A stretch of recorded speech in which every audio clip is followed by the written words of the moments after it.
I imagine most of you know about this contest for high school students. It was quite a success last year. The first year it was sponsored by the NAB, the RMA, and the JCs, with the endorsement of the United States Office of Education. I was one of the judges, and I got a real lift out of listening to some of the things you said about democracy and our form of government. The four girls who won the contest last year had to be very good to win over the contestants who entered, and they were good. They felt something, I think, and they felt deeply about their subject, and the result was they wrote well about it and spoke with conviction.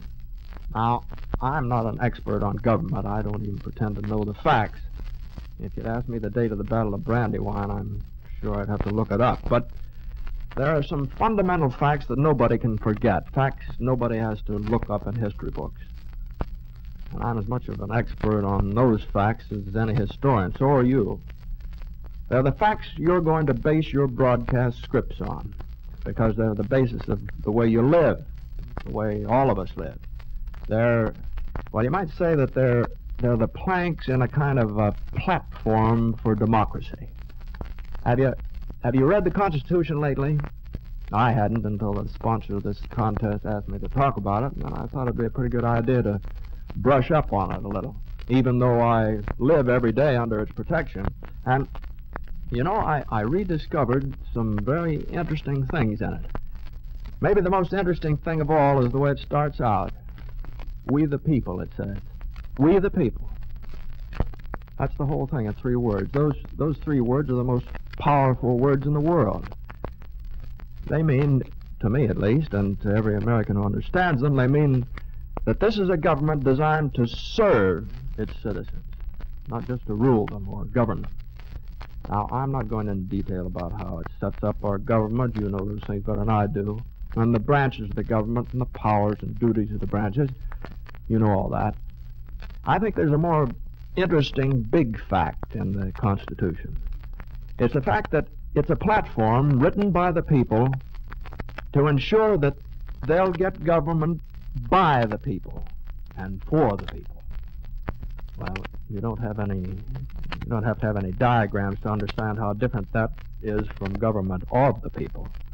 Any dictator can govern people if he has enough strength, but it takes a strong people with pride in their heritage and their freedom to govern themselves. That's the big point in the Constitution. And it explains why it's still working as a platform for democracy. It's something to be proud of, you know. It's something to keep working at, too.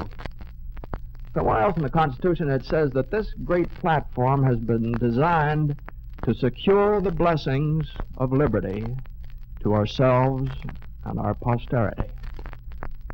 Take a good look at that word secure. Now, it doesn't mean the same thing we mean when we say secure nowadays. When our forefathers wrote it, it meant to keep safe, to guard and protect. It didn't merely mean to get or win. They won those liberties and freedoms. The words of the Constitution mean that it's our job to guard them, to keep them secure, safe. It's an everyday job, not just one for the bad years when it's necessary to fight for them. As somebody once said, this liberty will look easy by and by when nobody dies to get it. Now, you think about that when you write your scripts about democracy.